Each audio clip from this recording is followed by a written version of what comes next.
കർത്താവിനാൽ അനുഗ്രഹീതമായ നല്ല വിശുദ്ധ പകൽക്കാലത്തിനായി ദൈവത്തെ സ്തുതിക്കുന്നു. മനോഹരമായ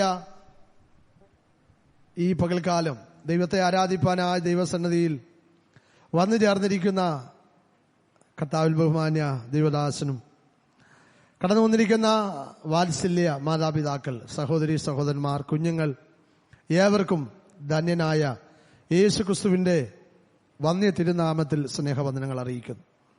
ദൈവത്തെ ആരാധിപ്പാനും സ്തുതിപ്പാനും മഹത്വപ്പെടുത്തുവാനും അനുഗ്രഹിക്കപ്പെട്ട ഒരു പ്രഭാതം കൂടെ കർത്താവ് നമുക്ക് നൽകി. അതോർത്ത് ദൈവത്തെ സ്തുതിക്കുന്നു. ഈ പകൽക്കാലത്തെ സഭായോഗത്തെ ഓർത്ത് കഴിഞ്ഞ ദിവസങ്ങളിൽ പ്രാർത്ഥിക്കുവാൻ ദൈവം അവസരങ്ങൾ നൽകിയ എല്ലാ ദൈവമക്കളെ ഓർത്ത് ദൈവത്തെ സ്തുതിക്കുന്നു. സഭായോഗത്തിന്റെ അനുഗ്രഹത്തിനു വേണ്ടി പ്രാർത്ഥിക്കാത്ത ഒരു ദൈവപൈതൽ പോലും ഈ പകൽക്കാലത്തെ ആരാധനയിൽ സംബന്ധിക്കുന്നില്ല എന്ന് കർത്താവിൽ ഞാൻ വിശ്വസിക്കുക. ഹല്ലേലൂയ. ഇന്നലെ രാത്രി നാം കിടന്നുറങ്ങി. യഹോവ നമ്മെ താങ്ങിയതിനാൽ നമുക്ക് ഉണർന്നിരിപ്പാനിടയായി. എന്നാൽ കിടക്കയിലേക്ക് കയറി അനേകർ നിദ്ര വിട്ട് ഉണരാൻ കഴിയാതെ മാറിയപ്പോൾ, അനേകർ ആ കിടക്കയിൽ തന്നെ ആരോഗ്യമില്ലാത്തവരായി മാറിയപ്പോൾ, ക്ഷീണമുള്ളവരായി മാറിയപ്പോൾ, ഹല്ലേലൂയ, സ്വർഗത്തിലെ ദൈവം നമ്മെ താങ്ങിയ ദൈവകൃപയെ ഓർത്ത്, ആയുസ് നൽകിയ ദൈവം, ആരോഗ്യം നൽകിയതോർത്ത്, ഈ ഭൂമിയിൽ നമ്മെ അയച്ച ദൈവം ആയുസിനെ നീട്ടി തന്നതോർത്ത് ദൈവത്തെ സ്തുതിക്കുവാൻ കർത്താവ് നമുക്കെല്ലാം കൃപ ചെയ്യട്ടെ എന്ന് ദൈവസന്നിധി പ്രാർത്ഥിക്കുന്നു. ദേശത്തും വിദേശത്തുമായി നമ്മുടെ കുടുംബങ്ങളെയൊക്കെ ദൈവം പരിപാലിച്ചു. നമ്മുടെ പ്രിയപ്പെട്ടവരെയൊക്കെ ദൈവം സൂക്ഷിച്ചു. നമ്മുടെ മാതാപിതാക്കളെയും നമ്മുടെ സഹോദരങ്ങളെയൊക്കെ ദൈവം ഇത്രത്തോളം കാത്തുരക്ഷിച്ച ദൈവത്തിന്റെ കൃപകളെ ഓർത്ത് ദൈവത്തെ സ്തുതിക്കുന്നു. ഇത്രത്തോളം നമ്മെ സഹായിച്ച സർവശക്തനായ ദൈവത്തിന് സകല മാനവും മഹത്വവും അർപ്പിച്ചുകൊണ്ട് ദൈവമക്കളുടെ വിലപ്പെട്ട പ്രാർത്ഥനയ്ക്ക് കർത്താവിന്റെ നാമത്തിൽ ഒരിക്കൽ കൂടെ നന്ദി ഓർപ്പിച്ചുകൊണ്ട് ഇന്ന് പകൽ വായിച്ച സങ്കീർത്തന ഭാഗത്തേക്ക് വേഗത്തിൽ നമ്മുടെ ശ്രദ്ധ കൊണ്ടുവരാം. 82-ാമത്തെ സങ്കീർത്തനമാണ് നമുക്കിന്ന് പകൽ വായിപ്പാനിടയായിത്തീർന്നത്. എന്റെ ശുശ്രൂഷ ജീവിതത്തിൽ ഈ 82-ാം സങ്കീർത്തനം ഒരു ചരിത്ര പ്രാധാന്യമുള്ളൊരു സങ്കീർത്തനമാണ്. ഒരിക്കലും മറക്കാൻ കഴിയത്തില്ല. കാരണം ഞാൻ ഇതിനു മുമ്പ് ഒരിക്കൽ ഈ ദൈവത്തിന്റെ വചനം ഒരു സഭയിൽ സങ്കീർത്തന വായന പതിവായി ഇവിടെ നടത്തുന്നത് പോലെ നടത്തി 82-ാമത്തെ സങ്കീർത്തനത്തിന്റെ 5-ാമത്തെ വാക്യമാണെന്ന് യാദൃച്ഛിക വായിപ്പാനിടയായത്. 5-ാമത്തെ വാക്യത്തിന്റെ അവസാനത്തെ ഭാഗം ഇങ്ങനെ കാണുന്നു: ഭൂമിയുടെ അടിസ്ഥാനങ്ങളൊക്കെയും ഇളകിയിരിക്കുന്നു. അന്ന് ആ വചനം പ്രസംഗിച്ച് ഭൂമിയുടെ അടിസ്ഥാനങ്ങൾ ഇളകിയിരിക്കുന്നു എന്ന് പറഞ്ഞ് ഞങ്ങൾ ആരാധന പ്രാർത്ഥിച്ച് അവസാനിപ്പിച്ച് ഭവനങ്ങളിലേക്ക് പോകുവാൻ വെളിയിലിറങ്ങിയപ്പോഴാണ് നമ്മളൊക്കെ ഞെട്ടിക്കുന്ന ആ കാഴ്ച കേട്ടത്. സുനാമി എന്ന് പറയുന്ന പ്രതിഭാസം നമ്മുടെ കേരളക്കര ഉൾപ്പെടെ വലിയ തകർച്ചയിലേക്ക് തള്ളിവിട്ട ആ ഒരു പകൽ, ഒരു ഡിസംബർ മാസത്തിലാണ്, ഒരു ഞായറാഴ്ച ഞാൻ ഈ ദൈവവചനം ഇങ്ങനെ പ്രസംഗിച്ചു കൊണ്ടിരുന്നപ്പോൾ ആ ഒരു സംഭവം നടന്നു എന്ന് പിന്നീട് കേൾക്കാനിടയായി. ഈ വാർത്ത അറിഞ്ഞ ദൈവമക്കൾ ആദ്യം എന്നെ വിളിച്ച് ഇങ്ങനെ പറഞ്ഞു: പാസ്റ്ററെ, ദൈവത്തിന്റെ വചനത്തിൽ കൂടെ ഇന്ന് പകൽ ദൈവദാസൻ പ്രസംഗിച്ചതുപോലെ ഇന്നു പകൽ ഭൂമിയുടെ അടിസ്ഥാനങ്ങൾ ഇളകി എന്ന് പറയുവാനിടയായി. അത് വരുത്തിയതായ ദാരുണമായ സംഭവം ഒത്തിരി നമുക്ക് ക്ലേശങ്ങൾ ഹല്ലേലൂയ വരുത്തി വെച്ചതാണ്. കായംകുളത്തിനടുത്തുവരെയും അതൊരുപാട് തീരദേശങ്ങൾ ഒരുപാട് കഷ്ടങ്ങളും ക്ലേശങ്ങളും അനേക ജീവിതങ്ങളുടെ സമ്പാദ്യങ്ങൾ മുഴുവനും നശിപ്പിച്ച ഒരു സംഭവമാണ്. ദൈവത്തിന് സ്തോത്രം. ഇന്ന് പകൽക്കാലം ആ വചനം പറയുവാനല്ല ഞാൻ ആഗ്രഹിക്കുന്നത്. ഒന്നിലധികം പ്രാവശ്യം ഈ സങ്കീർത്തന ഭാഗവുമായി ഞാൻ ദൈവസന്നിധിയിൽ പ്രാർത്ഥിച്ച് ഇന്ന് പകൽക്കാലം ദൈവമക്കളോട് പറയേണ്ട ഒരു ദൈവിക ദൂതിനു വേണ്ടി ദൈവസന്നിധിയിൽ പ്രാർത്ഥിച്ചപ്പോൾ ദൈവം എന്റെ മനസ്സിൽ തന്ന ഒരു വാചകം, അതിനകത്തു നിന്ന് അല്പസമയം ഒരുമിച്ച് ചിന്തിക്കുവാൻ കർത്താവിൽ ആഗ്രഹിക്കുന്നു. ഈ പകൽക്കാലത്തെ ചിന്തയ്ക്ക് ആധാരമായി 82-ാം സങ്കീർത്തനത്തിന്റെ 2-ാമത്തെ വാക്യം നമുക്ക് ശബ്ദമുയർത്തി വായിക്കാം.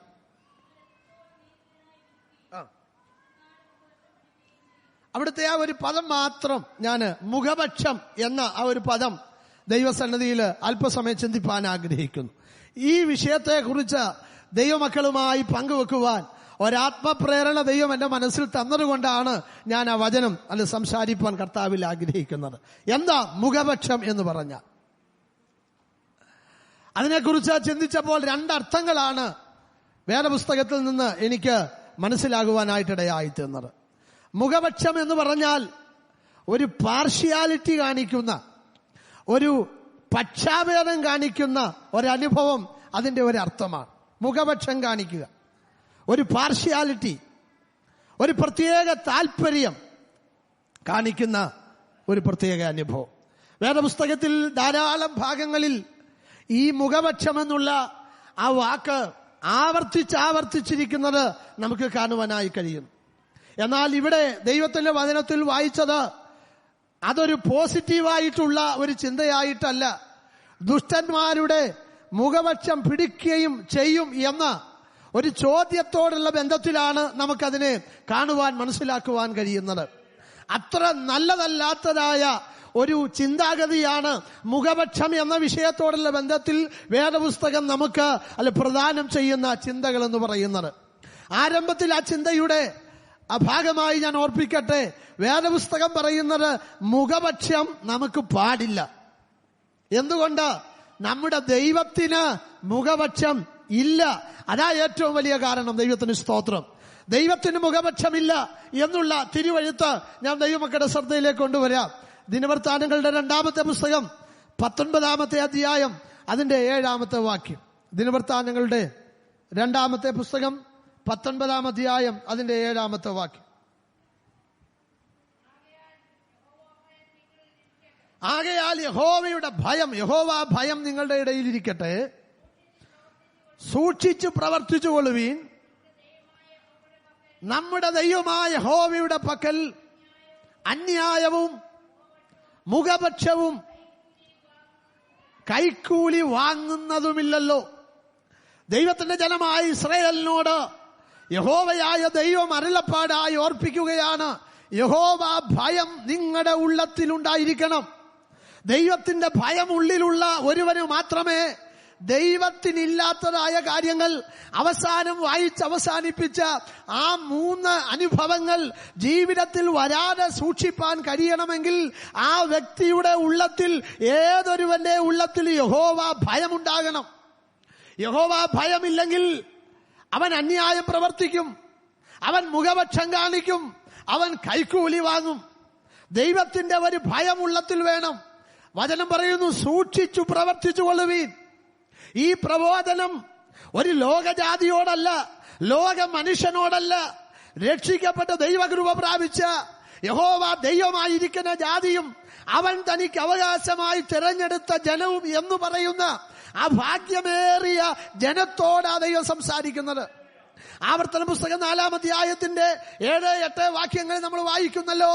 നമ്മുടെ ദൈവമായ യഹോവയോട് നാം അടുത്തിരിക്കുന്നത് പോലെ ദൈവം ഇത്ര അടുത്തിരിക്കുന്ന ശ്രേഷ്ഠ ജാതി ഏതുള്ളൂ? നമുക്കുള്ള പ്രമാണങ്ങൾ പോലെ, നമുക്കുള്ള ചട്ടങ്ങൾ പോലെ ലോകത്തിൽ ആർക്കുമില്ല എന്നുള്ളത് അടുത്ത വാക്യത്തിന്റെ സാരാംശം വ്യക്തമാക്കുകയാണ്. അങ്ങനെയെങ്കിൽ ഈ ശ്രേഷ്ഠ ജാതിയോട് ദൈവം പറയുന്നു, യഹോവ ഭയം നിന്റെ ഉള്ളത്തിൽ ഉണ്ടാകണം, നീ സൂക്ഷിച്ചു പ്രവർത്തിക്കണം. മാത്രമല്ല, നമ്മുടെ ദൈവമായ യഹോവയുടെ പക്കൽ അന്യായം ചെയ്യുന്നതും. അപ്പൊ ദൈവം അന്യായക്കാരനല്ല, അന്യായം ചെയ്യുന്നില്ല. ന്യായം എന്ന് പറയുന്നത് അവന്റെ മുഖമുദ്രയാ. അവന്റെ സിംഹാസനത്തിന്റെ അടിസ്ഥാനത്തിന്റെ അനുഭവങ്ങൾ ന്യായമാ. അവനെ കുറിച്ച് വേദപുസ്തകം പറയുന്നത് നീതിയുള്ള ന്യായാധിപൻ എന്ന. ദൈവത്തിന് സ്തോത്രം. അങ്ങനെയെങ്കിൽ ആ കർത്താവിന്റെ പക്കൽ അന്യായമില്ല. ദൈവമക്കളായ നമ്മുടെ ജീവിതത്തിലും നമ്മൾ അത്തരക്കാരാണെന്ന് ഞാൻ ഓർപ്പിക്കുന്നില്ല. ദൈവമക്കളെ, അന്യായം ജീവിതത്തിൽ വരാതിരിക്കാൻ, അന്യായം പ്രവർത്തിക്കാതിരിക്കാനും, അന്യായത്തിന് കൂട്ടുനിൽക്കാതിരിക്കാനും ആവോളം ദൈവസന്നിധിയിൽ നമുക്ക് സമർപ്പിക്കാനിടയായി തീരട്ടെ. ഇന്നലകളത്തിലെ ജീവിത അനുഭവങ്ങളിൽ ഒരുപക്ഷെ അത് കൂടാതെ ജീവിപ്പാൻ നമുക്ക് കഴിഞ്ഞു. എന്നാൽ ഇന്നിന്റെ അനുഭവം ഒരു പരിധിവരെ നമ്മൾ ദൈവകൃപയിൽ ആശ്രയിച്ച് പിടിച്ചു നിൽക്കുന്നു. എന്നാൽ നാളെയുടെ അനുഭവങ്ങളിൽ ഒരുപക്ഷെ അന്യായത്തിന് കൂട്ടുനിൽക്കുവാൻ ഒരാൾ പ്രേരിപ്പിച്ചാൽ, അത് വിശ്വാസിയാകട്ടെ അവിശ്വാസിയാകട്ടെ, അന്യായം ചെയ്യുന്നവനോട് നമ്മൾ ചേരരുത്, അവരോട് നമ്മൾ യോജിക്കരുത്. നീ പ്രമാണത്തിന് വേണ്ടി നിൽക്കുന്ന ഒരു ദൈവ പൈതലായിരിക്കണം. അപ്പോൾ വചനം പറയുന്നു, അന്യായം അവന്റെ പക്കലില്ല. വീണ്ടും പറയുന്നു, മുഖപക്ഷം അവന്റെ പക്കലില്ല, കൈക്കൂലി വാങ്ങുന്നതും അവന്റെ പക്കലില്ല. ദൈവത്തിന് സ്തോത്രം. ഈ പ്രബോധനം, ഈ മുഖപക്ഷം കാണിക്കരുത് എന്നുള്ള പ്രബോധനം ആരോടാണ് എന്നുള്ളത് ഞാനൊന്ന് ഓർപ്പിക്കാം. യാക്കോബിന്റെ ലേഖനത്തിലേക്ക് നമ്മുടെ ചിന്ത കൊണ്ടുവരാം. അതിന്റെ 2-ാമത്തെ അധ്യായം, യാക്കോബിന്റെ ലേഖനം 2-ാം അധ്യായത്തിന്റെ പ്രാരംഭ ഭാഗം വായിക്കുമ്പോൾ മുഖപക്ഷം കാണിക്കരുത് എന്ന് ആരോടാ പറയുന്നത് വളരെ വ്യക്തമായി അവിടെ ദൈവദാസൻ ഓർപ്പിച്ചിരിക്കുന്നത് വായിക്കാം. സഹോദരന്മാരെ, തേജസ്സുള്ളവനായി കർത്താവായ യേശു ക്രിസ്തുവിൽ വിശ്വസിക്കുന്ന നിങ്ങൾ മുഖപക്ഷം കാണിക്കരുത്. അപ്പൊ ഈ ദൂതാരോടാ? തേജസ്സുള്ള കർത്താവായ യേശു ക്രിസ്തുവിൽ വിശ്വസിക്കുന്ന നിന്നോടും എന്നോടും അല്ല, നമ്മോടാണ് ഈ പ്രബോധനം പറയുന്നത്. നീ മുഖപക്ഷം കാണിക്കരുത്. കർത്താവിൽ വിശ്വസിക്കുക, എന്നാൽ നീയും നിന്റെ കുടുംബവും രക്ഷ പ്രാപിക്കുമെന്നുള്ള ദൈവവചനത്തിന്റെ വാക്കിന്റെ മുമ്പിൽ ക്രിസ്തു വിശ്വാസിയായി വിശ്വാസത്താൽ മാറിയ ഞാനും നിങ്ങളും ശ്രദ്ധിക്കേണ്ട ഒരു കാര്യം, നമ്മൾ മുഖപക്ഷം കാണിക്കരുത്. മുഖപക്ഷം എന്താണെന്നുള്ളത് ഞാൻ തെളിയിച്ചു തരാം. മുഖപക്ഷം കാണിക്കരുത്. ദൈവത്തിന് സ്തോത്രം. ഹല്ലേലൂയ. അത് രഹസ്യമായിട്ടും കാണിക്കരുത്, പരസ്യമായും കാണിക്കരുത്. ഹല്ലേലൂയ. പഴയ നിയമ ഇസ്രായേലിനോട് ദൈവം പറയുന്നുണ്ട്, ന്യായം വിധിക്കുന്ന കാര്യത്തിൽ, ന്യായവിസ്താരം നടത്തുന്ന കാര്യത്തിൽ നിങ്ങൾ മുഖപക്ഷം കാണിക്കരുത്. സദൃശ്യവാക്യത്തിന്റെ പുസ്തകത്തിൽ 18-ാം അധ്യായത്തിന്റെ 5-ാം വാക്യം വായിക്കുമ്പോൾ, ഹല്ലേലൂയ, നീതിമാനെ കുറ്റം വിധിക്കേണ്ടതിന് ന്യായവിസ്താരത്തിൽ ദുഷ്ടന്റെ മുഖപക്ഷം പിടിക്കുന്നത് ശരിയല്ല. വായിച്ചേ. നീതിമാനെ ന്യായവിസ്താരത്തിൽ തോൽപ്പിക്കേണ്ടതിന്, അവൻ നീതിമാന്, അവന്റെ പക്കൽ നീതിയുണ്ട്, അവനെ ജയിക്കുള്ളൂ എന്നറിയാം. പക്ഷെങ്കിൽ നീതിമാനെ ന്യായവിസ്താരത്തിൽ തോൽപ്പിക്കേണ്ടതിന് ദുഷ്ടന്റെ പക്ഷം പിടിക്കുക. അതാ മുഖപക്ഷം എന്ന് പറയുന്നത്. അവന്റെ പക്ഷം പിടിക്കുന്നത് നന്നല്ല. ഹല്ലേലൂയ. നമുക്കറിയാം നീതിമാനെ ജയിക്കത്തുള്ളൂ, പക്ഷേ അവന് തുണ നിൽക്കാൻ ആരുമില്ല. അതുകൊണ്ട് നാം ദുഷ്ടന്റെ തുണ നിന്നുകൊണ്ട് പറയുകയാണ് അത് ശരിയാണ്, അല്ലെങ്കിൽ ഞാനും അതിന് യേശു മൂളുകയാ, ഞാനും അത് സമ്മതിക്കുക എന്ന് പറഞ്ഞ് അന്യായം മറച്ചു കളയാൻ പക്ഷം പിടിക്കരുത്. ഇത് ദൈവം ക്ഷമിക്കുന്നതല്ല. ദൈവത്തിന് സ്തോത്രം. ദൈവമക്കളെ, വിശ്വാസ ജീവിതത്തിൽ വളരെ ഗൗരവമായി എടുക്കേണ്ട, വളരെ ഗൗരവമായി ചിന്തിക്കേണ്ട ഒരു ചിന്തയായത് ദൈവത്തിന് സ്തോത്രം. നാം സേവിക്കുന്ന ദൈവത്തിന്, നാം ആരാധിക്കുന്ന ദൈവത്തിന് മുഖപക്ഷമില്ല. ഹല്ലേലൂയ. ഒന്നുകൂടെ ഇറങ്ങി പറഞ്ഞാൽ, ഏത് ജാതി എന്ന ദൈവത്തിന് വ്യത്യാസമില്ല. ഹല്ലേലൂയ. ഏത് അനുഭവക്കാരനെന്ന് ദൈവത്തിന് വ്യത്യാസമില്ല.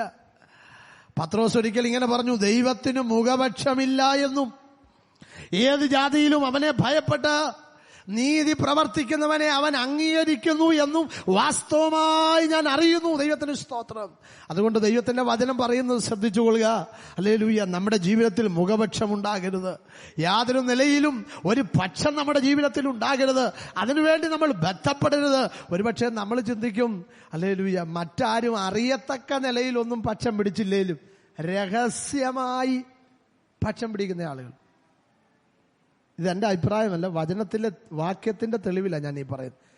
ഗൂഢമായി തെളിവായിട്ടൊന്ന് വായിച്ച ഇയ്യോബിന്റെ പുസ്തകത്തിൽ നിന്ന്, ഇയ്യോബിന്റെ പുസ്തകം 13-ാമത്തെ അധ്യായത്തിന്റെ 10-ാമത്തെ വാക്യം, ഇയ്യോബ് 13:10. ഗൂഢമായി മുഖദാക്ഷിണ്യം കാണിച്ചാൽ അവൻ നിങ്ങളെ ശാസിക്കുന്ന നിശ്ചയം. ഗൂഢമായി എന്ന് പറഞ്ഞാൽ മുൻപന്തിയിൽ നമ്മളില്ല, മുൻപന്തിയിൽ നമ്മളെ കാണാൻ കഴിയുന്നില്ല. പക്ഷേ നമ്മൾ ഹൈഡായിക്കൊണ്ട്, മറഞ്ഞു നിന്നുകൊണ്ട്, അല്ലെങ്കിൽ നമ്മൾ ഒളിഞ്ഞു നിന്നുകൊണ്ട് നമ്മൾ ആ കാര്യത്തിനു വേണ്ടി മുഖപക്ഷം പിടിച്ചാൽ ദൈവത്തിന്റെ വചനം പറയുന്നു, അവൻ നിങ്ങളെ ശാസിക്കും. ഹല്ലേലൂയ. അപ്പൊ രഹസ്യമായോ പരസ്യമായോ ഈ ഒരു കാര്യത്തിന് നമ്മൾ കൂട്ടുനിൽക്കാൻ പാടില്ല. ദൈവത്തിന് സ്തോത്രം. ആരോടും മുഖപക്ഷം കാണിക്കരുത്, മുഖപക്ഷം പറയരുത്. ഹല്ലേലൂയ മറ്റുള്ളവരുടെ മുഖം ആ നിലയിൽ നമ്മൾ ഹല്ലേലൂയ പരിഗണിക്കാനായിട്ട് പാടില്ല. ദൈവത്തിന് സ്തോത്രം. ഹല്ലേലൂയ. ദൈവത്തിന്റെ വചനത്തിൽ ലേവ്യ പുസ്തകം 19 അധ്യായത്തിൽ ഇസ്രായേലിന് പ്രമാണം കൊടുക്കുമ്പോൾ അതിന്റെ 15 വാക്യത്തിൽ പറയുന്നുണ്ട്, ഹല്ലേലൂയ, ന്യായവിസ്താരത്തിന്റെ കാര്യത്തിൽ നിങ്ങൾ ചെറിയവന്റെയും വലിയവന്റെയും മുഖം ഒരുപോലെ എന്ത് ചെയ്യണം? ആദരിക്കണം. ഒന്ന് ശ്രദ്ധിച്ച് 19 അധ്യായത്തിന്റെ 15 വാക്യം, ലേവ്യ പുസ്തകം. ന്യായവിസ്താരത്തിൽ അന്യായം ചെയ്യരുത്. ചെറിയവന്റെ മുഖം നോക്കാതെയും വലിയവന്റെ മുഖം ആദരിക്കാതെയും നിന്റെ കൂട്ടുകാരന് നീതിയോടെ ന്യായം വിധിക്കണം. അപ്പൊ ദൈവത്തിന്റെ വചനം പരമാർത്ഥമായി പറയുകയാണ്, ന്യായവിസ്താരത്തിൽ മോശ പ്രമാണം കൊടുക്കുമ്പോൾ ദൈവം മോശയിലൂടെ ജനത്തോട് സംസാരിക്കുകയാണ്. അല്ലെ, ചെറിയവന്റെ മുഖത്തെയോ വലിയവന്റെ മുഖത്തെയോ അതിനൊരു പക്ഷാഭേദം നീ തിരിച്ചു കാണിക്കരുത്. ആവർത്തന പുസ്തകത്തിലും അതേ വാക്യം നമുക്ക് കാണുവാൻ കഴിയുന്നു. ന്യായവിസ്താരത്തിൽ ചെറിയവന്റെ മുഖമോ വലിയവന്റെ മുഖമോ നീ നോക്കാതെ ആ നിലയിൽ അത് കൈകാര്യം ചെയ്യാൻ തയ്യാറാകണം. ദൈവത്തിന് സ്തോത്രം. ദൈവമക്കളെ, നാം ക്രിസ്തീയ ജീവിതത്തിൽ ദൈവം നമുക്ക് തന്നതായ ആയുസ് നാം നയിച്ചുകൊണ്ടിരിക്കുമ്പോൾ അറിഞ്ഞോ അറിയാതെയോ നമ്മുടെ ജീവിതത്തിൽ ഈ ദുഷിച്ച ചിന്ത നമ്മെ പലതട്ടിലാക്കരുത്. വചനം പറയുന്ന പ്രമാണങ്ങളെ നമ്മൾ മുറുകെ പിടിച്ച് മുന്നോട്ട് പോകണം. എന്നാൽ നിർഭാഗ്യവശാൽ വേദപുസ്തകത്തിലെ അനേക വേദഭാഗങ്ങൾ ശ്രദ്ധിക്കുമ്പോൾ നമുക്കറിയാൻ കഴിയുന്നത്, അപ്പന്മാരുടെ ജീവിതത്തിൽ മുഖപക്ഷം കാണിച്ചാൽ അവരുടെ തലമുറ വരുമ്പോൾ അവരും ഇത് തന്നെ കാണിക്കും. അവരുടെ തലമുറ വരുമ്പോൾ അവരും ഇത് തന്നെ കാണിക്കും. ദൈവത്തിന് സ്തോത്രം. അറിഞ്ഞോ അറിയാതെയോ ഈ തരത്തിലുള്ള വ്യത്യാസങ്ങൾ കാണിക്കുന്ന, ഈ തരത്തിലുള്ള വേറുകൃത്യങ്ങൾ കാണിക്കുന്ന ഒരുപാട് ആളുകളെ നമുക്ക് കാണുവാൻ കഴിയുന്നു. ദൈവത്തിന് സ്തോത്രം. നാം എല്ലാവരും വിശ്വാസികളാണല്ലോ, വിശ്വാസി സമൂഹമാണല്ലോ ഇന്ന് പകൽക്കാലം ഇവിടെ ആയിരിക്കുന്നത്. ഈ മൈക്കിന്റെ ശബ്ദം വെളിയിലോട്ടില്ലാത്തത് കൊണ്ട് ഞാൻ വളരെ ശബ്ദം താഴ്ത്തി പറയട്ടെ. നമ്മുടെ കൂടെ ആരാധിക്കുന്ന ദൈവമക്കൾ, നമ്മളോട് തന്നെ ഒന്ന് ചോദിച്ചാൽ മതി,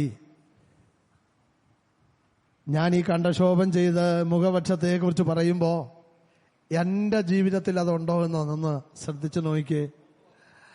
ഹല്ലേലൂയ. മറ്റുള്ളവരെ സ്നേഹിക്കുന്നതിൽ, മറ്റുള്ളവരെ സന്തോഷത്തോടെ ഹസ്തദാനം ചെയ്യുന്നതിൽ, അല്ലെങ്കിൽ മറ്റുള്ളവരെ ഓർത്ത് പ്രാർത്ഥിക്കുന്നതിൽ, ഒരു കൂട്ടായ്മയിൽ ഒരു വിശ്വാസിയുടെ ഭവനത്തിൽ പങ്കെടുക്കുന്നതിൽ, ദൈവമക്കളെ, നമുക്ക് മുഖപക്ഷമുണ്ടോ? ഹല്ലേലൂയ. എൻ്റെ വീട്ടിലെ വന്നിട്ടുള്ളെങ്കിൽ എൻ്റെ വീട്ടിൽ വന്നവരുടെ വീട്ടിലേ ഞാൻ പോകുള്ളൂ എന്ന് പറഞ്ഞാൽ അതൊരു മുഖപക്ഷമല്ലേ? ഹല്ലേലൂയ. എല്ലാവർക്കും കൈ കൊടുക്കാൻ കഴിയാതെ പോകുന്ന ഒരവസ്ഥയുണ്ടെങ്കിൽ അതും ഒരു മുഖപക്ഷത്തിന്റെ ഭാഗമല്ലേ? നമുക്ക് ഇഷ്ടമുള്ള, സ്നേഹമുള്ള വ്യക്തികളുമായിട്ടുള്ള ആത്മീക കൂട്ടായ്മയുടെ ആ ഒരു അനുഭവത്തിൽ നിലനിൽപ്പാനും മുന്നേറുവാനുമുള്ള നമ്മുടെ താല്പര്യങ്ങൾ അതൊരു മുഖപക്ഷത്തിന്റെ ഭാഗമല്ലേ? അങ്ങനെ എത്രയെത്രയോ കാര്യങ്ങൾ നമ്മുടെ ജീവിതത്തിൽ മുഖപക്ഷമായി നാം ചെയ്യുന്നു. യാക്കോബ് അപ്പോസ്തലൻ മുഖപക്ഷത്തെക്കുറിച്ച് പറയുന്ന ഒരു ഭാഗം തന്റെ ലേഖനത്തിൽ ശ്രദ്ധിക്കാൻ കഴിയുന്നു. യാക്കോബിന്റെ ലേഖനം 2 അധ്യായത്തിന്റെ അതിന്റെ 2 മുതലുള്ള വാക്യങ്ങൾ താഴേക്ക് നമുക്കൊന്ന് വായിക്കാം. ആ ആ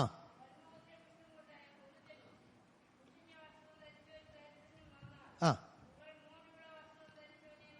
ആ ആ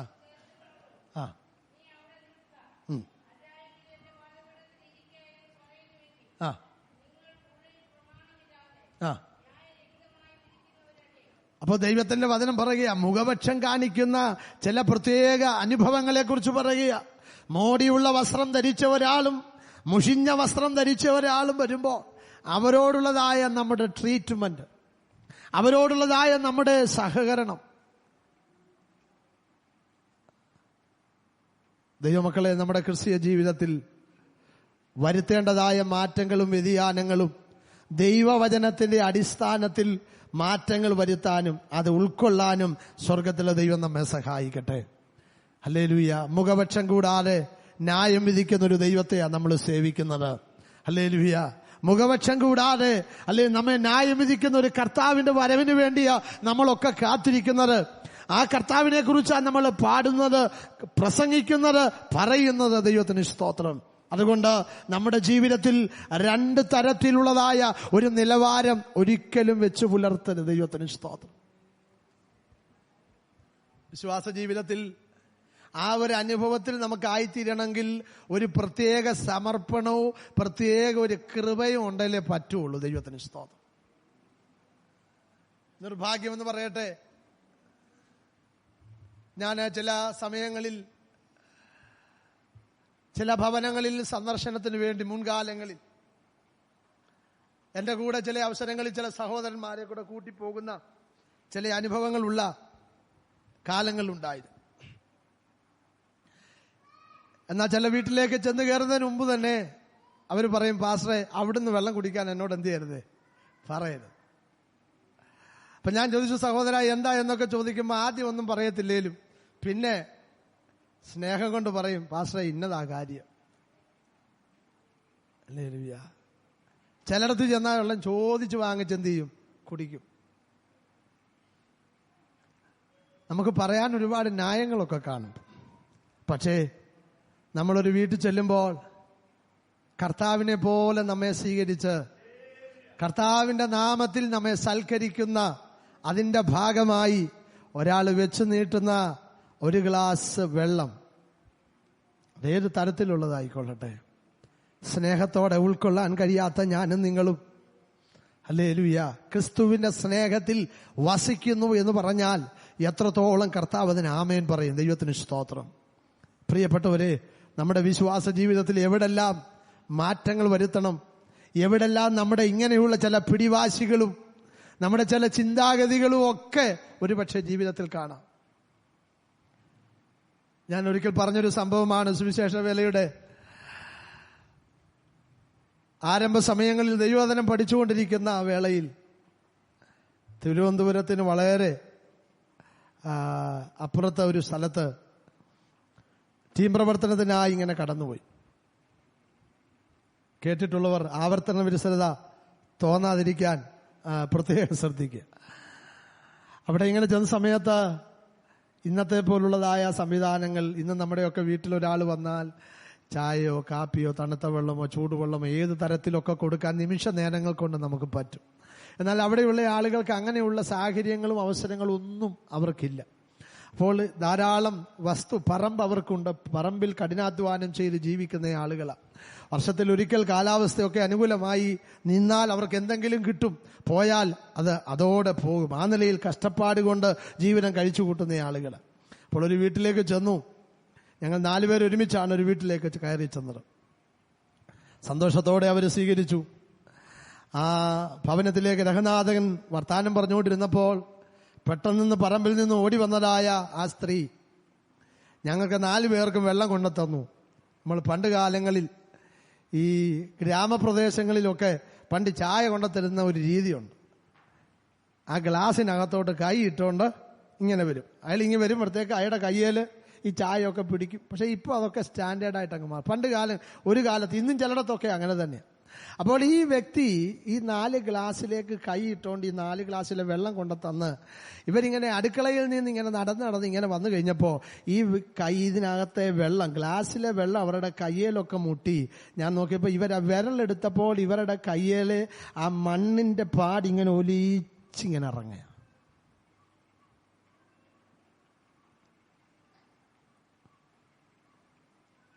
അന്നത്തെ ടീമിന്റെ ലീഡർ വേറൊരു സഹോദരനാണ്. അദ്ദേഹമാണ് ഞങ്ങളുടെ ആ വർഷം ഗ്രാജുവേറ്റ് ചെയ്ത വ്യക്തി. അദ്ദേഹം ഞങ്ങളുടെ ബാക്കി 3 പേരുടെ മുഖത്തേക്ക് നോക്കി ഗൗരവ മനോഭാവത്തിൽ ഒരു നോട്ടം നോക്കിയിട്ട് പറഞ്ഞു, പെട്ടെന്ന് വാങ്ങിച്ചു കുടിച്ചോളാം. ഞങ്ങൾ 4 പേരും അത് വാങ്ങിച്ച് അത് കുടിച്ചു. ആ ഒലിച്ചിറങ്ങുന്നത് മണ്ണിന്റെ പൊടിയാണെന്നറിയാം. ഒരുപക്ഷേ വേണ്ട എന്ന് പറഞ്ഞാൽ അവരെ ഉൾക്കൊള്ളാൻ കഴിയത്തില്ല.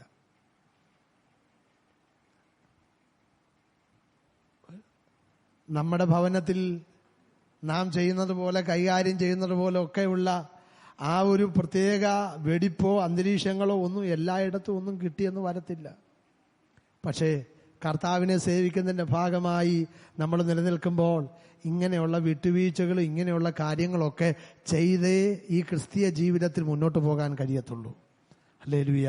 ഞാൻ പറഞ്ഞു വന്നത് മുഖപക്ഷം കാണിക്കരുത്. അപ്പോസ്തലനായ പൗലോസ് തീമോത്തിയോസിനൊരു ഉപദേശമായി നൽകുന്ന ഒരു വേദഭാഗമുണ്ട്. തീമോത്തിയോസിന്റെ 1-ാമത്തെ ലേഖനം 5-ാം അധ്യായം അതിന്റെ 19 മുതലുള്ളതായ ഭാഗമൊന്ന് ശ്രദ്ധിക്കുക. ഒരു ഉപദേശമായി താൻ പറയുന്ന ഒരു വചനമാണ്, നമുക്ക് ശ്രദ്ധിക്കാം.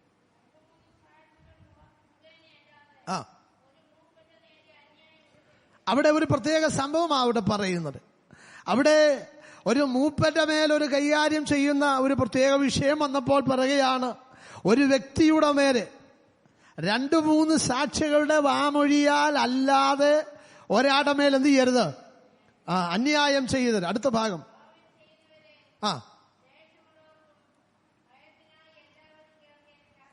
പാപം ചെയ്തവരെ എല്ലാവർക്കും അതൊരു ഗുണപാഠമായി തീരേണ്ടതിന്, എല്ലാവരും അത് ശ്രദ്ധിക്കേണ്ടതിന് അവരെ പരസ്യമായി എന്ത് ചെയ്യണം? അപ്പോൾ അത് ഏതു വ്യക്തിയാണെന്നുള്ളതില്ല. അത് ചെറിയവനാണെങ്കിലും വലിയവനാണെങ്കിലും തെറ്റിന് മറയിടാതെ, തെറ്റിനെ മൂടിവെക്കാതെ പരസ്യമായി അത് മറ്റുള്ളവർക്ക് ഒരു ശിക്ഷണ നടപടിയായി മനസ്സിലാകേണ്ടതിന് പരസ്യമായി അതിനെ തർജ്ജനം ചെയ്യണം. അടുത്ത വാക്യം. നീ പക്ഷമായി ഒന്നും ചെയ്യാതെ, അവിടെയാണ് നമ്മുടെ ചിന്താവിഷയം. നീ പക്ഷമായി ഒന്നും ചെയ്യരുത് എന്ന് പറഞ്ഞാൽ പരസ്യമായി ശാസിക്കേണ്ടതിന് പകരം രഹസ്യമായി 4 പേരെ വിളിച്ച് അവരുടെ മുമ്പിൽ വെച്ച് ശാസിക്കുകയോ അതേ വിഷയത്തിൽ മൗനം പാലിക്കുകയോ ചെയ്യരുത്. പക്ഷമായി ഒന്നും ചെയ്യരുത്. തെറ്റാര് ചെയ്താലും, അത് ചെറിയ വ്യക്തിയാണെങ്കിലും അത് വലിയ വ്യക്തിയാണെങ്കിലും ദൈവസന്നിധിയിൽ അത് ഗൗരവമുള്ളതാണെന്ന് മനസ്സിലാക്കി അതിനെ ശാസിക്കണം. അടുത്തത്.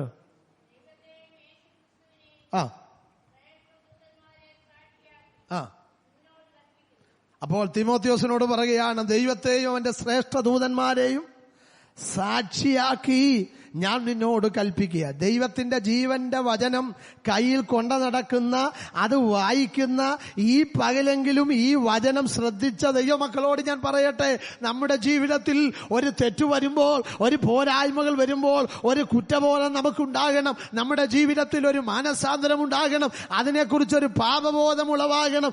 ഇതിനൊരു പരിഹാരം ആവശ്യമാണെന്നുള്ള ആ ഒരു ബോധ്യം നമുക്കുണ്ടായി അതിനുവേണ്ടി നമ്മൾ ഹല്ലേലൂയ ദൈവസന്നിധിയിൽ സമർപ്പിക്കുന്നവരായി, ദൈവസന്നിധിയിൽ താഴുന്നവരായി, ആ ഒരു പാപക്ഷമ ദൈവസന്നിധിയിൽ കരഞ്ഞ് നേടുന്നവരായി തീരണം. ദൈവത്തിന് സ്തോത്രം.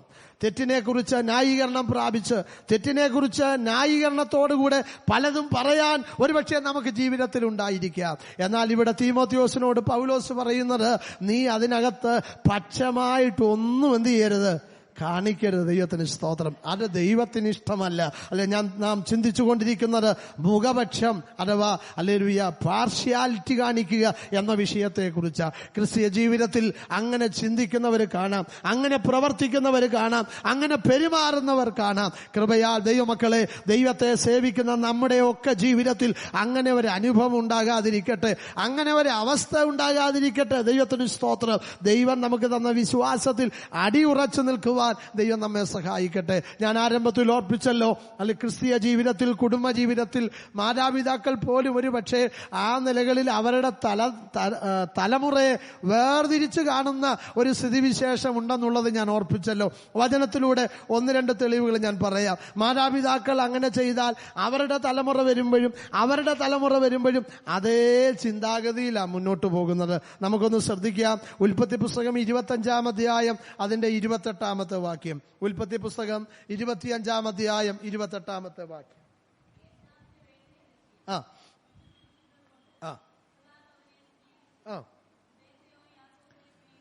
അവിടെ സ്നേഹിച്ച വിഷയത്തിൽ പറയുക, ഇസഹാക്ക് ഹല്ലേലൂയ സ്നേഹിച്ച രീതി. ഇസഹാക്ക് ഏശാവിനെ സ്നേഹിച്ചു. അവന്റെ വേട്ടയിറച്ചിയിൽ അവനൊരു തൃപ്തിയും ഒരു സന്തോഷവും തോന്നി.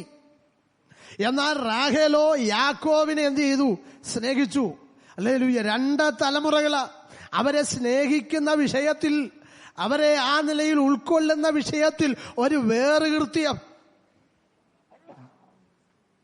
അവിടെ കാണുകയാണ്.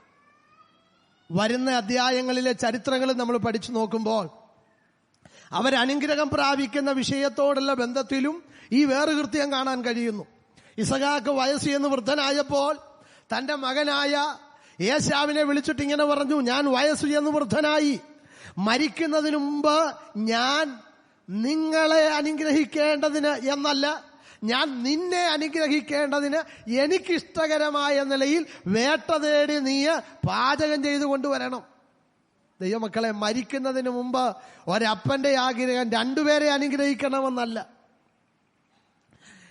യാക്കോബിന്റെ തലമുറയുടെ കൂട്ട് 12 13 ഒക്കെ ആണെങ്കിൽ പറയാം, ഈ 13നെയും കൂടെ എങ്ങനെ അനുഗ്രഹിക്കും? ഇത് പക്ഷെ 2 ഉള്ളൂ.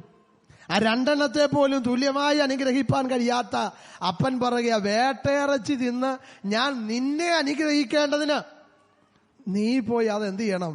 ചെയ്തു വരിക. ദൈവത്തിന് സ്തോത്രം. ദൈവമക്കളെ, ഐസഹാക്കിന്റെ ജീവിതത്തിൽ തലമുറകളെ വേർതിരിച്ച് കാണുന്ന, 2 തട്ടിൽ കാണുന്ന ആ ഒരു അനുഭവം. ദൈവത്തിന് സ്തോത്രം. ഇവിടെ ഇരിക്കുന്ന പ്രിയപ്പെട്ടവരിൽ ഭൂരിഭാഗവും മാതാപിതാക്കളാണ്. മക്കളും കൊച്ചുമക്കളും അവരുടെ മക്കളൊക്കെ ഉള്ള പ്രിയപ്പെട്ടവരാ. പ്രിയപ്പെട്ടവരെ, ദൈവം നമുക്ക് തന്ന തലമുറയെ, അത് 1 ആണേലും 2 ആണേലും 3 ആണേലും അതിനപ്പുറത്ത് എത്ര ഉണ്ടെങ്കിലും ആവോളം ഒരുമയോടെ കാണാൻ നമ്മുടെ വാക്കുകൊണ്ടോ പ്രവൃത്തി കൊണ്ടോ തലമുറയ്ക്ക് ഒരിക്കലും തോന്നാൻ ഇടവരാതിരിക്കട്ടെ. എന്നെക്കാട്ടിൽ സ്നേഹം എൻ്റെ സഹോദരനോടാണ്, അല്ലെങ്കിൽ എൻ്റെ അനുജനോടാണ്, അല്ലെങ്കിൽ എൻ്റെ ആങ്ങളയോടെയാണ് എന്നൊരു തോന്നൽ വരാതിരിപ്പാൻ മാതാപിതാക്കളെ ശ്രദ്ധിപ്പാനിടയായി തീരട്ടെ. നാം വിതച്ചത് കൊയ്യുമെന്നുള്ള കാര്യം മറന്നു പോകരുത്. എന്നാൽ ഈ ഇസഹാക്കിന്റെ തലമുറയായ യാക്കോബിന്റെ ജീവിതത്തിലേക്ക് വന്നപ്പോൾ 33-ാം അധ്യായം, ഉൽപ്പത്തി പുസ്തകം 33-ാം അധ്യായത്തിന്റെ 2-ാമത്തെ വാക്യം ഒന്ന് ശ്രദ്ധിക്കുക. 33:2.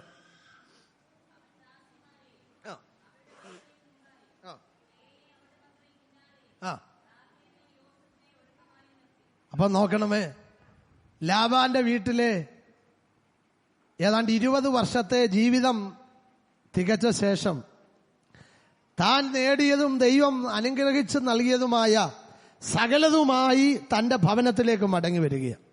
ഈ മടങ്ങി വരുന്ന ആ ഒരു പ്രത്യേക അനുഭവത്തിൽ തന്റെ സഹോദരനായ ഏശാവ് 400 പേരെയും കൊണ്ട് തന്നെ എതിരേൽക്കാൻ വരുന്നു എന്നൊരു വർത്തമാനം താൻ കേട്ട് താൻ വളരെ ഭയാശങ്കയുള്ളവനായി മാറിയപ്പോൾ തനിക്കുള്ളതിനെയൊക്കെ അവൻ 2 ആക്കി നിർത്തി. ഒരു കൂട്ടത്തെ ഏശാവിന് കാഴ്ചവെക്കാനായി മുമ്പേ വിട്ടു, അതവിടെ നിൽക്കട്ടെ. എന്നാൽ തനിക്കുണ്ടായിരുന്ന 2 ഭാര്യമാരെയും 2 ദാസിമാരെയും അവരുടെ മക്കളെയും തരംതിരിച്ച ഭാഗമാണ് അവിടെ കാണാനായിട്ട് കഴിയുന്നത്. ഏറ്റവും ഒടുവിൽ തനിക്ക് വലിയ ഇഷ്ടമില്ലാത്തവരെയൊക്കെ മുമ്പേ എന്ത് ചെയ്തു? വിട്ടു. ആ വാക്യം ഒന്നുകൂടെ വായിച്ചു.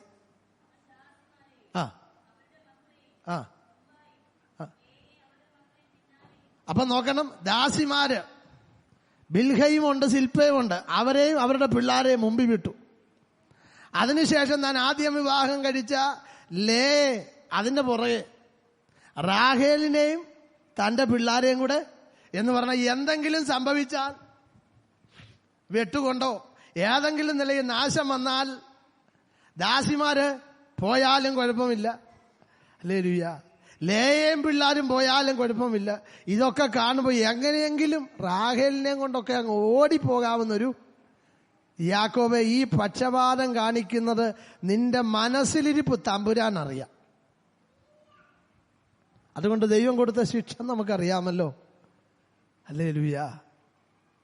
പലപ്പോഴും ഇങ്ങനെയുള്ള പക്ഷാഭേദം നാം അറിഞ്ഞോ അറിയാതെയോ ഒക്കെ ജീവിതത്തിൽ ചെയ്യുമ്പോൾ അതൊക്കെ അറിയുന്നൊരു ദൈവമുണ്ടെന്നുള്ള കാര്യം മറന്നു പോകരുത്. ദൈവത്തിന് സ്തോത്രം. നമ്മുടെ ജീവിതത്തിൽ ഒരിക്കൽ പോലും ഒരു പ്രവൃത്തിയിലാകട്ടെ, ഒരു പെരുമാറ്റത്തിലാകട്ടെ, നമ്മുടെ ജീവിതത്തിൽ ഇങ്ങനെ ഒരു വ്യത്യാസം ഒരിക്കൽ പോലും വരാതിരിക്കട്ടെ, ഒരിക്കൽ പോലും ഉണ്ടാകാതിരിപ്പാൻ നമുക്ക് വളരെ ശ്രദ്ധിക്കുക, വളരെ സൂക്ഷിക്കുക.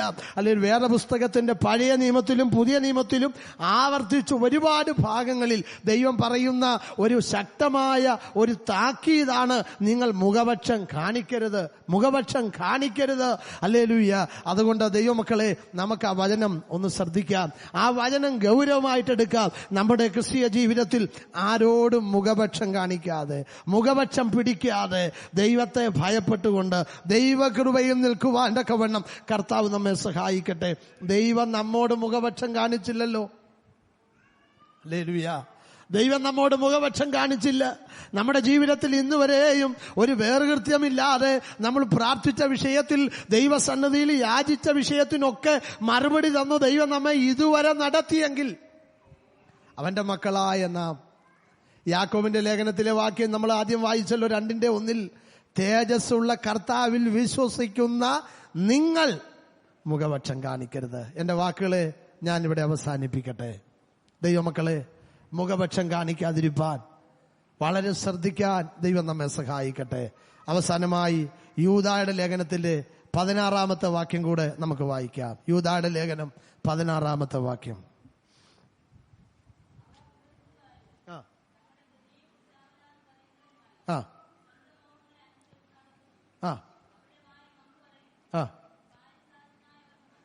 കാര്യസാധ്യത്തിനായി അവർ മുഖസ്തുതി. ഹല്ലേലൂയ. മുഖപക്ഷം കാണിക്കുന്നതിന്റെ മറ്റൊരു വശമായത് മുഖസ്തുതി പറയുക. അതിന്റെ പിന്നിലെ ഉദ്ദേശം എന്തുവാ? കാര്യം സാധിക്കും. ക്രിസ്തീയ ജീവിതത്തിൽ, വിശ്വാസ ജീവിതത്തിൽ ഇങ്ങനെ ഒരു പരിധിയിലപ്പുറമായി മനുഷ്യനെ ഉയർത്തുന്നവരെ ഞാൻ കണ്ടിട്ടുണ്ട്. അതിന്റെയൊക്കെ പിന്നിൽ അവരാഗ്രഹിക്കുന്ന ഒന്നേ ഉള്ളൂ, അവരുടെ കാര്യം എന്ത് ചെയ്യണം? സാധിക്കണം. ദൈവമക്കളെ, ഒരുപക്ഷെ നമ്മൾ അങ്ങനെ ഒരു ചൂഷണത്തിൽ നമ്മൾ അകപ്പെടരുത്. നമ്മൾ ആരെയും കുറിച്ച് കാര്യസാധ്യത്തിനായി ഒരു മുഖസ്തുതി എന്ത് ചെയ്യരുത്. ഹല്ലേലൂയ. വിശ്വാസികളായ നമ്മൾ പലപ്പോഴും പറയാറുണ്ട്, അച്ചായനെ പോലെ, അല്ലെങ്കിൽ ആ ഒരു കുടുംബത്തെ പോലെ, ആ ഒരു അമ്മാമ്മയെ പോലെ, ഇനി ഒന്നും അല്ലെങ്കിൽ പിന്നെ ഞങ്ങളെ കുറിച്ചാന്നേലും പറയും. ഇതുപോലൊരു പാസ്റ്റർ ഞാൻ കണ്ടിട്ടില്ല. അസാധാരണതയെ ആര് കാണിക്കുമ്പോഴും ഓർത്തു കൊള്ളണം, അതിന്റെ പിന്നിൽ എന്തെങ്കിലുമൊക്കെ സംഭവിക്കും. ദൈവമക്കളെ, മനുഷ്യൻ പുകഴ്ത്തുന്നവനല്ല കൊള്ളാകുന്നവൻ, കർത്താവ് പുകഴ്ത്തുന്നവനാണ്. കർത്താവ് എന്തെങ്കിലും നമ്മെക്കുറിച്ച് പറയാൻ മാത്രം നമ്മൾ ആഗ്രഹിച്ചാൽ മതി. മനുഷ്യന്റെ ഒരു സർട്ടിഫിക്കറ്റും നമുക്ക് വേണ്ട. മനുഷ്യൻ ഇന്ന് പറയുന്നത് നാളെ മാറ്റി പറയും, ഇന്ന് പറയുന്നത് നാളെ തിരുത്തി പറയും. ഇന്ന് പറയുന്ന അതേ വാഗുണ്ട് തമ്പുരാൻ തിരുത്തി പറഞ്ഞാൽ അത് വേറൊരു കാര്യം. ഹല്ലേലൂയ. എന്നാൽ മനുഷ്യൻ ഇന്ന് പറയുന്ന വാഗുണ്ട് നേരെ തിരിച്ചവർ പറയും. ഇന്ന് ഒരു പക്ഷേ 4 പേര് നിൽക്കുമ്പോൾ എന്തെങ്കിലും സാധിക്കാൻ വേണേ പറയും, ഞാൻ ഒത്തിരി ഉദാരമതിയാണെന്ന് ഞാൻ എന്ത് ചെയ്തിട്ടുണ്ട്, കേട്ടിട്ടുണ്ട്. ഈ പുള്ളിക്ക് എന്തെങ്കിലും കാര്യം സാധിക്കാനാ. ഹല്ലേലൂയ. അപ്പോ ഇതും മുൻകൂട്ടി പിടികിട്ടി നമ്മൾ അതിനകത്തുനിന്ന് സൂക്ഷിച്ചൊഴിഞ്ഞാൽ നമ്മൾ അങ്ങോട്ട് മാറുമ്പോൾ വേറൊരാൾ വരും, ഇയാളെ പോലെ ഒരു മഹാ ദുഷ്ടനെ ഞാൻ എന്ത് ചെയ്തിട്ടില്ല. അപ്പൊ ഇത് രണ്ടും ഒരു വായിക്കകത്തുനിന്ന് മിനിറ്റുകളുടെ വ്യത്യാസത്തിൽ വന്ന. അപ്പൊ കാര്യസാധ്യത്തിന് മുഖസ്തുതി പറയാം വേണ്ട. ദൈവമക്കളെ, ഇത് കർത്താവ് വെറുക്കുന്നതാ. നമുക്കൊരു മനുഷ്യന്റെ മുഖസ്തുതി അല്ലെ നമ്മൾ പറയരുത്. ഒരു മനുഷ്യന്റെ മുഖപക്ഷം പിടിക്കരുത്. ഒരു മനുഷ്യനോട് മുഖപക്ഷം കാണിക്കരുത്. ദൈവകൃപയിൽ ദൈവം നമുക്ക് തന്ന ആത്മീക കാഴ്ചപ്പാട് മങ്ങിപ്പോകാതെ ആ കാഴ്ചപ്പാടിനനുസരിച്ച് നിലനിൽക്കാൻ ദൈവം നമ്മെ സഹായിക്കട്ടെ. ദൈവം അനുഗ്രഹിക്കുമ്പോൾ മതിയെന്നും ദൈവം തരുന്നത് മതിയെന്നും ദൈവം തരുമ്പോൾ മതിയെന്നും വിശ്വസിച്ചുകൊണ്ട് കർത്താവിന്റെ കൃപയിൽ നിൽക്കുവാൻ ഈ വചനങ്ങളാൽ ദൈവം നമ്മെ സഹായിക്കട്ടെ എന്ന് പറഞ്ഞുകൊണ്ട് എന്റെ വാക്കുകളെ ഞാൻ ഇവിടെ ചുരുക്കുന്നു. ഒരു നിമിഷം കണ്ണുകളെ അടയ്ക്കാൻ നമുക്ക് പ്രാർത്ഥിക്കാം. സ്വർഗസ്ഥനായ പ്രിയ കർത്താവേ, മനോഹരമായ നല്ല പകലിനായി സ്തോത്രം. അവിടുത്തെ പാദപീഠത്തിൽ ഞങ്ങൾക്ക് പിന്നെയും ആയിരിക്കാൻ തക്കവണ്ണം സ്വർഗത്തിലെ ദൈവം ഞങ്ങളെ സഹായിച്ചു. കർത്താവെ, മുഖപക്ഷം കാണിക്കുക, മുഖപക്ഷം എന്ന ആ വിഷയത്തെക്കുറിച്ച് ഞങ്ങളുടെ വിശ്വാസ ജീവിതവുമായി അതെങ്ങനെ ബന്ധപ്പെട്ടിരിക്കുന്നു എന്ന് അല്പസമയം ചിന്തിപ്പാനിടയായി. അടിയന്റെ ജീവിതത്തിലും ദൈവവചനം ശ്രദ്ധിച്ച ഞങ്ങളുടെ ജീവിതത്തിലും കർത്താവെ, മുഖപക്ഷം കൂടാതെ ന്യായം വിധിക്കുന്നൊരു ദൈവം ഞങ്ങൾക്കായി ജീവിക്കുന്നു എന്ന് മനസ്സിലാക്കി ദൈവകൃപയിൽ ജീവിപ്പാൻ ഞങ്ങളെ ഒരുക്കണമേ. അന്യായവും കൈക്കൂലി വാങ്ങുന്നതും മുഖപക്ഷവും അവിടുത്തെ പക്കലില്ലല്ലോ. അവിടുത്തെ സന്നിധിയിൽ വിശ്വസിക്കുന്നവരായ ഞങ്ങളുടെ ജീവിതത്തിലും അങ്ങനെ ഒരു സ്വഭാവം ഞങ്ങളെ വശീകരിപ്പാനും ഞങ്ങളെ കർത്താവെ ജീവിതത്തിൽ ആ ഒരു സ്വഭാവം കടന്നു വരാനും കർത്താവെ ഇടയാകാതെ സൂക്ഷിപ്പാൻ ഞങ്ങളെ സഹായിക്കണമേ. അത് വരുത്തുന്നതായ കെടുതികളെക്കുറിച്ചൊക്കെ ഞങ്ങൾക്ക് കേൾപ്പാനിടയായി ദൈവസന്നിധിയിൽ ഭയപ്പെടുവാൻ, വചനത്തിൻ്റെ ആ നല്ല അംശങ്ങളെ ഉൾക്കൊണ്ട് മുന്നോട്ട് പോകാൻ ഞങ്ങളെ സഹായിക്കണമേ. പക്ഷം പിടിക്കുന്നവരായിട്ടല്ല, മുഖപക്ഷം കാണിക്കുന്നവരായിട്ടല്ല, മുഖസ്തുതി പറയുന്നവരായിട്ടല്ല, ദൈവകൃപയിൽ നിൽപ്പാൻ ഞങ്ങളെ ഒരുക്കണമെന്ന് പ്രാർത്ഥിക്കും. അടിയനെ അവിടുത്തെ ജനത്തെ ഒരിക്കൽ കൂടെ പാദപീഠത്തിൽ താഴ്ത്തി സമർപ്പിക്കുന്നു. പ്രാർത്ഥന കേട്ടല്ലോ, യേശുവിന്റെ നാമത്തിൽ തന്നെ ആമേൻ. ഇതുവരെ എന്നെ കരുതിയ നാഥ, ഇനി എനിക്കെന്നും തവ കൃപ മതിയാം. ഇതുവരെ എന്നെ കരുതിയ നാഥ, ഇനി എനിക്കെന്നും തവ കൃപ മതിയാം.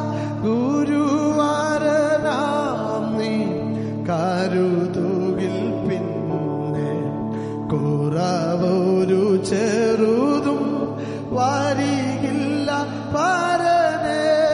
ഗുരുവാരനാം നീ കരുതുകിൽ പിന്നെ കുറവൊരു ചെറുതും വരികില്ല പരനേ. അരികളിൽ നടുവിൽ വീരുന്നൊരുക്കും നീ പരിമള തൈലം പകരുമൻ ശിരസിൽ. അരികളിൽ നടുവിൽ വീരുന്നൊരുക്കും നീ പരിമള തൈലം പകരുമൻ ശിരസിൽ. ഇതുവരെ എന്നെ ദിയനാഥ, ഇനി എനിക്കെന്നും തവ കൃപ മതിയാം. ഇതുവരെ എന്നെ ഇനി എനിക്കെന്നും തവ കൃപ മതിയാം. പരിചിതർ പലരും പരിഹസിച്ചെന്ന പരിചിൽ നീ കൃപയാൽ പരിചരിച്ചെന്നെ. തിരുചിറകടിയിൽ മറച്ചിരുൾ തീരും വരയെനിക്കരുളും അരുമയോടഭയം. തിരുചിറകടിയിൽ മറച്ചിരുൾ തീരും വരയെനിക്കരുളും അരുമയോടഭയം. ഇതുവരെ എന്നെ കരുതിയ നാഥ, ഇനി എനിക്കെന്നും കൃപ മതിയാം. ഇതുവരെ എന്നെ കരുതിയ നാഥ, ഇനി എനിക്കെന്നും തവ കൃപ മതിയാം. കരുണയിൻ കരത്തിൽ കരുതലില്ലാത്ത ഒരു നിമിഷവും മരുവിലെനിക്ക്. ഇരവിലൊളിയായി പകലിലൻ തണലായി ഒരു പൊഴുതും നീ പിരിയുകയില്ല. ഇരവിലൊളിയായി പകലിലൻ തണലായി